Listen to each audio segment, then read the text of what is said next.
Tapi ke mana?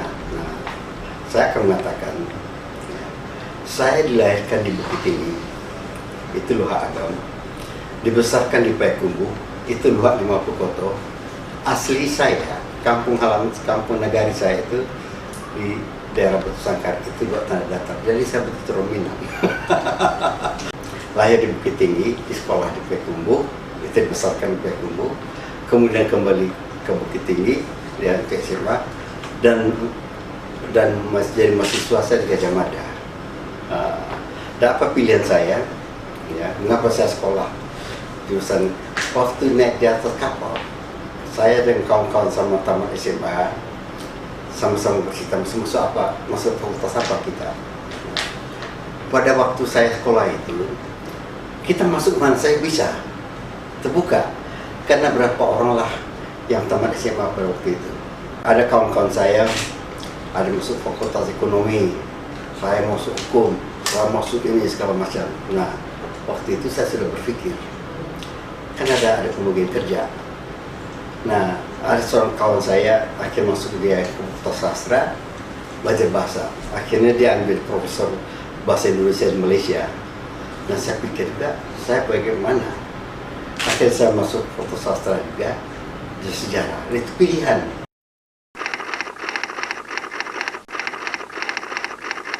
Dan sebenarnya penelitian dari awal begini, waktu saya baru selesai BA, itu saya langsung diangkat sebagai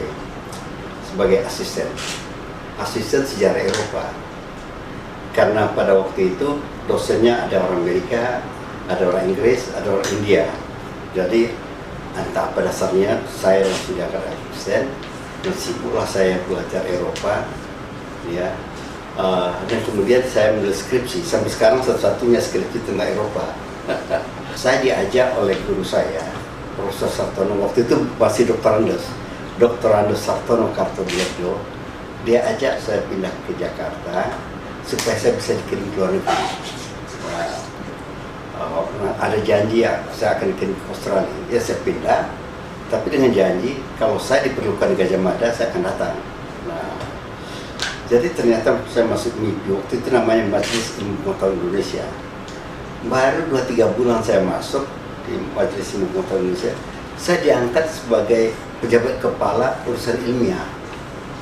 Waktu itu majelis kecil, jadi yang pengurusnya itu para profesor paling terkemuka, tapi yang mengurusnya biro itu dokter termuda, dan saya termuda jadinya. Ke Jakarta bukan untuk jadi pegawai, untuk mengembangkan ilmu. Saya masuk ke Leknas, Lembaga Ekonomi Nasional, dan kemudian lembaga ini dapat bantuan dari Ford Foundation, kerjasama dengan Harvard. Ya, tahun 64, dia belum lahir ya. Nah, saya dengan beberapa kawan dikirim, dan saya dapat di Cornell.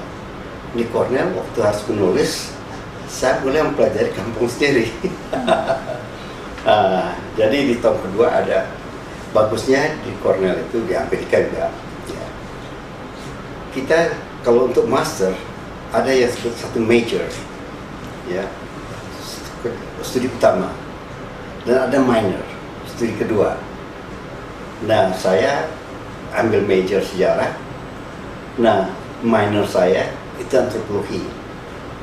Nah, jadi saya tulis tesis tentang sejarah, tapi paper antropologi. Nah, kebetulan saja dalam seminar satu paper tentang antropologi dianggap bagus, langsung diterbitkan. Jadi publikasi internasional saya yang pertama itu waktu masih mahasiswa. Di samping direktur Leknas juga ketua HIPIS, ketua Himpunan Indonesia untuk Pengembangan Ilmu Pengetahuan. Nah, untuk pengetahuan ilmu sosial. Ya. Setahun saya dengan keluarga di Cornell, ya, itu sudah tahun 86, ya. Pulangnya proses rehabilitasi terjadi.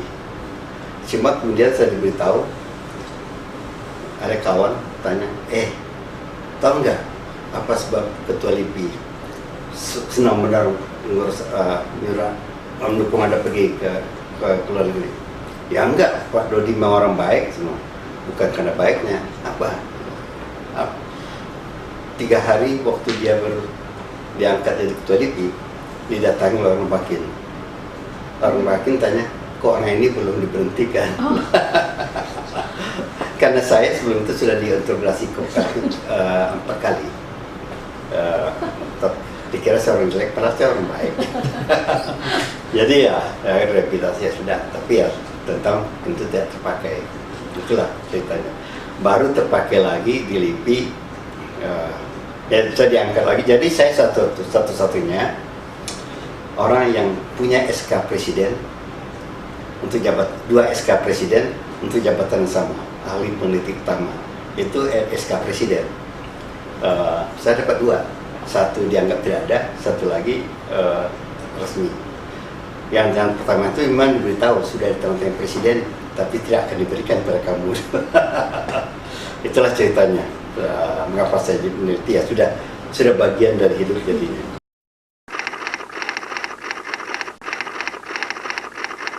Saya ikut-ikut ya. Ada buku yang kumpulan tulisan saya, ada buku yang utuh sebagai. Nah, buku yang utuh artinya dari bab 1 sampai bab terakhir itu sambung-sambung, itu terbit malah 3 tahun yang lalu. Tapi sering saya katakan ini buku hebat. Bukti hebatnya, pertama tebal karena 600 halaman. Kedua, terbit di luar negeri karena Singapura. Ketiga, karena pakai bahasa Inggris. Itu yang buku saya. Nah, selain itu ya biasa. Saya juga jadi editor beberapa buku. Ya, salah satu kebanggaan saya ada beberapa buku saya sebagai editor buku besar. Ada yang pertama ensiklopedi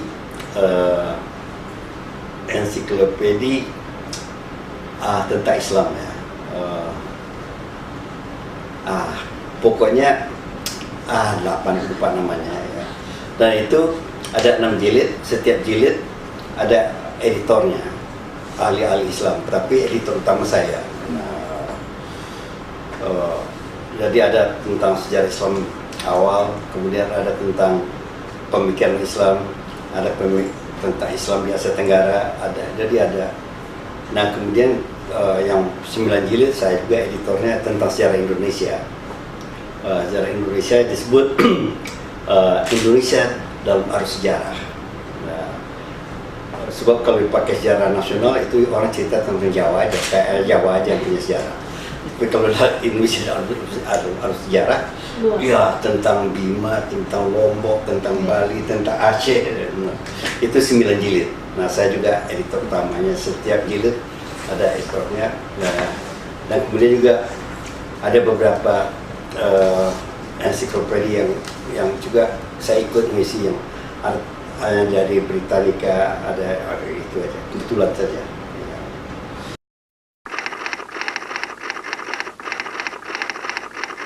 Ya, itu hasil seminar tahun 70. Saya belum datang. Saya baru datang akhir tahun November tahun 70. Seminar sejarah Indonesia diadakan mungkin bulan Agustus tahun 70, ya lupa saya ya. Nah, untuk menulis buku sejarah nasional Indonesia. Nah, jadi saya datang, tentu saya diajak berapa orang. Dan saya ikut dalam kelompok kelima, itu untuk sejarah pergerakan kebangsaan. Dan saya menulis khusus yang bersifat struktur sosial, jadi tentang sekolah, tentang kerja, ya tentang tidak peristiwa-peristiwa politik, tapi lebih sosiologis. Nah, yang nggak apa-apa. Ya. Sudah 3 tahun, ya masih biasa, belum selesai. Jadi ada satu seksi lagi yang harus saya tulis. Ternyata sudah diberitahu pada saya buku itu sudah diterbitkan, dan ternyata yang diterbitkan pertama buku jilid 5. Saya kaget, ya ini saya kaget karena pertama belum ada yang ingin saya kerjakan lagi, dan yang kedua belum saya periksa. Nah, alasan orang yang memeriksakan itu dalam semua jilid yang paling bagus, yang paling pantas diterbitkan adalah jilid 5. Tapi saya membantah yang mengatakan suatu naskah itu sudah pantas diterbitkan itu pengarangnya, tidak bisa orang lain.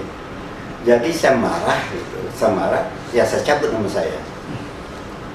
Saya tidak minta tulisan saya tidak batalkan karena saya sudah dikasih honor juga, saya cabut nama saya. Nah ternyata kemudian juga setelah saya lihat, pertama marah saya karena ada satu chapter yang penting ditulis oleh Deliar Nur tidak muat karena Deliar Nur tidak senang secara politik. Wah, tambah marah saya. Jadi murni ternyata juga seluruh pengarang dari jilid 5 itu mengundurkan diri, tapi tulisannya sudah ada. Jadi lebih masalah integritas keilmuan, tidak ada soal politik. Sebab bagaimana juga ya, dalam ilmu pengetahuan itu kita tidak bisa hanya bertolak dari pintar, dari rajin. Yang paling mendasar dalam ilmu itu ada integriti. Nah integritas saya tersinggung karena apa yang saya ingin memberikan apa yang terbaik yang bisa saya berikan. Ini belum yang terbaik yang bisa saya berikan. Mengapa itu saya presentasi? Saya tidak mau asal murah. Gitu aja.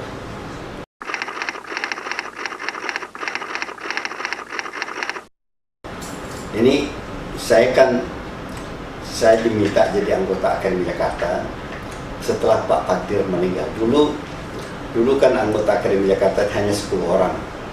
Ya, meninggal satu diganti, satu meninggal satu diganti. Jadi waktu Pak Takdir meninggal, saya diminta ganti. Jadi bukan orang yang asli saya. Ya. Nah, dan kemudian waktu itu sampai akhirnya meninggal, tapi tidak diganti, sempat anggota akademi itu tinggal 3 orang. Baru kemudian Pak Ali Sadikin ikut lagi, akhirnya dibentuklah akademi anggota yang baru. Ya. Kalau dulu berdasarkan pilihan para seniman dan pilihan dari anggota, sekarang waktu yang baru ini itu sudah pilihan dari Ali Sadikin dan kelompok-kelompok yang kawan-kawannya ya. Itu susul. Nah, begini. Sejak awal itu tugas Akademi Jakarta itu memang tidak sama dengan Akademi Prancis. Akademi Prancis itu lebih merupakan Akademi Ilmu Pengetahuan. Itu sama dengan AIP sekarang, Akademi Ilmu Pengetahuan Indonesia. Saya kebetulan Ketua Komisi Ilmu Sosial dari Akademi Ilmu Pengetahuan Indonesia. Nah, di Akademi Jakarta dulu rencananya Akademi Jakarta ada dua bagian. Ada yang bersifat kebudayaan, ya, dari termasuk kesenian. Ada yang bersifat ilmu pengetahuan. Ternyata yang bersifat ilmu pengetahuan gak jadi dibentuk. Jakarta sekarang, apa yang tertulis adalah memberikan pemikiran pada pemerintah DKI, gagasan tentang pengembangan masa kebudayaan secara umum, ya. Dan juga memberi arahan kepada cara kerja Dewan Kesenian Jakarta yang menjalankan segala hal, ya, Dewan Kesenian Jakarta, dan juga tentu saja yang memilih anggota Dewan Kesenian Jakarta. Jadi kalangan hunting juga itu. Siapa yang jadi memberikan pemikiran. Nah, sebab itulah selama bertahun-tahun itu Akademi Jakarta nggak punya dana. Ada rupanya tapi nggak tahu makanya. Jadi sempat keluar rumor itu Sekretaris Akademi Jakarta menyikat duit. Setelah diperiksa ada ratusan juta yang tersimpan. Rupanya karena nggak tahu mengenai memakainya, jadi tersimpan saja. 90 juta, ada 90 juta tersimpan saja. Jadi honor waktu itu rapat 30 rupiah, 30 ribu. Ya, sudahlah. Nah, sekarang kita sudah lebih teratur, kita bisa membuat program. Nah, di samping yang penting bagaimana kita mengajukan pemikiran-pemikiran. Sebab itulah ada ya, saya mengusulkan nama Sultan Takdir Ali Sabana Memorial Lecture, karena untuk mengingat jasa Pak Takdir, bukan karena dia Ketua Akademi Jakarta yang pertama, tapi juga pengaruh juga Pak Takdir adalah pemikir kebudayaan yang pertama, artinya tampil bukan yang pertama. yang menggugah pemikiran kebudayaan kita. Ya, karena itu dengan polemik kebudayaan, Pak Takdir lawan 10 orang lebih, ya. Bukan dia pertama, tapi dia yang memaksa orang berpikir banyak. Ya.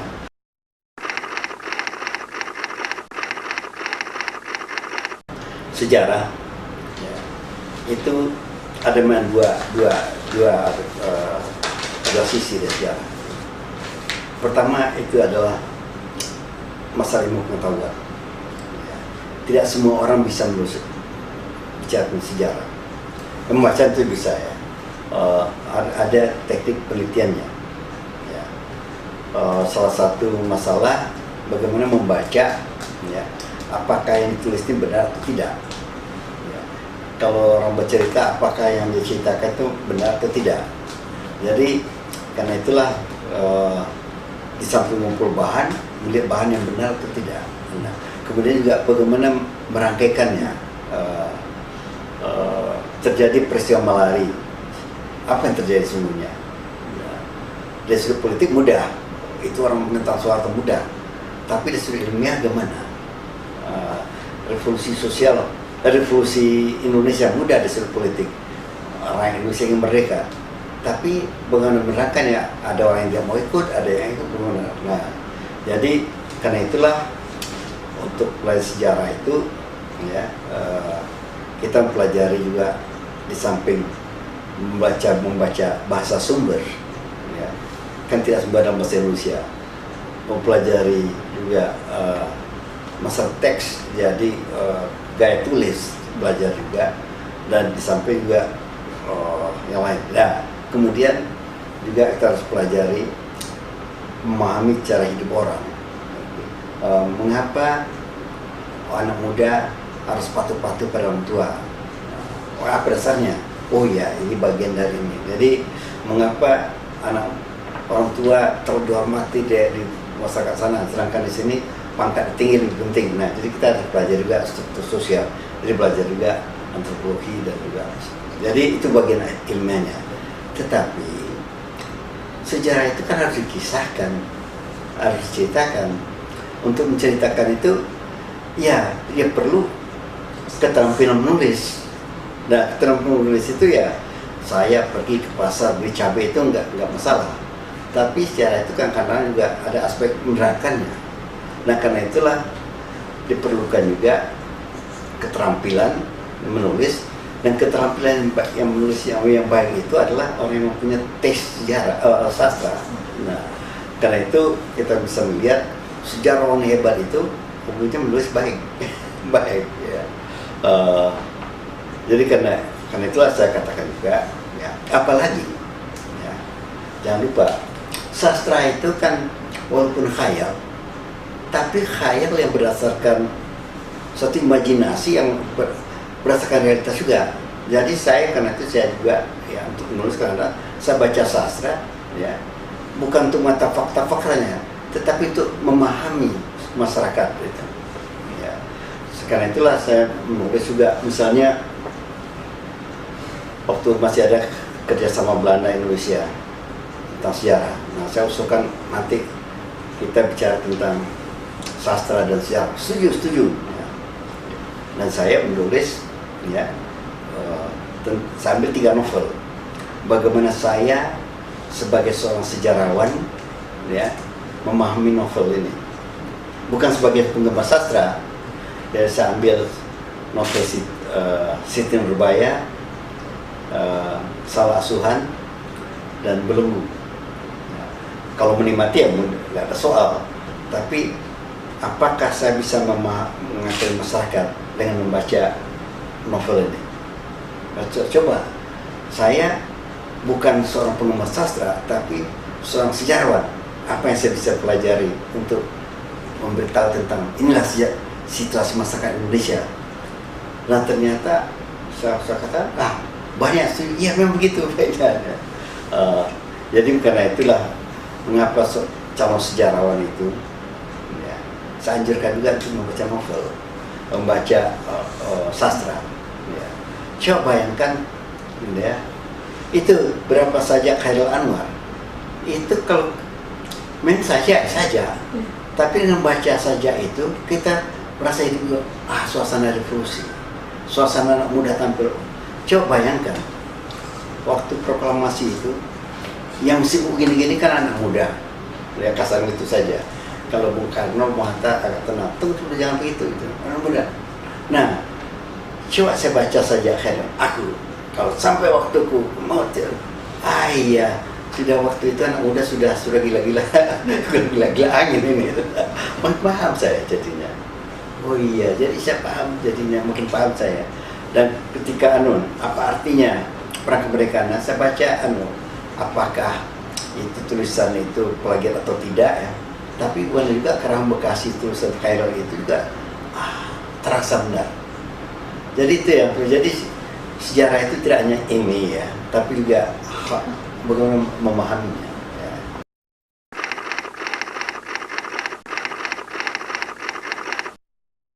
Iya, ya. Jangan lupa Taman Ismail Marzuki itu melekatkan pelopor. Ya.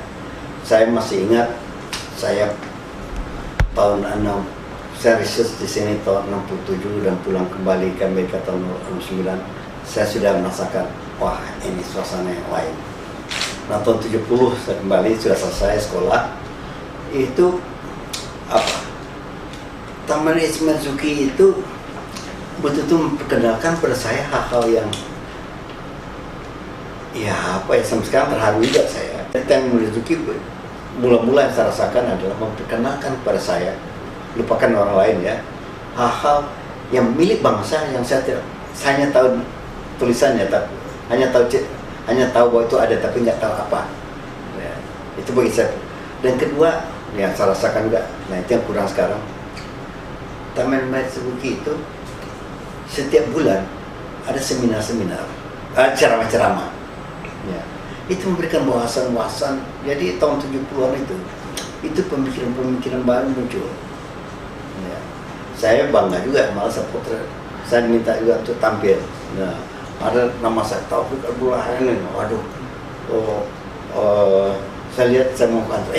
Besoknya saya mau kantor sebuah terus kapan lagi nama saya ditulis. Yang sudah ditandatangani oleh Ahok ya. Akan mengubah. Ternyata tim bergerak semua dan akan diubah, itu bagus. Ya. Bagus. Untung juga seakan-akan demokrasi ini nggak ada arti dengan rancangan yang diperkenalkan itu.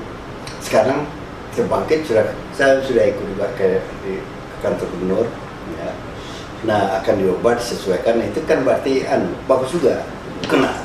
Dan nanti kita akan mudah-mudahan akan lebih kembali lagi pemikiran yang segar. Dulu memang agak segar pemikirannya karena kita baru saja keluar dari krisis yang luar biasa.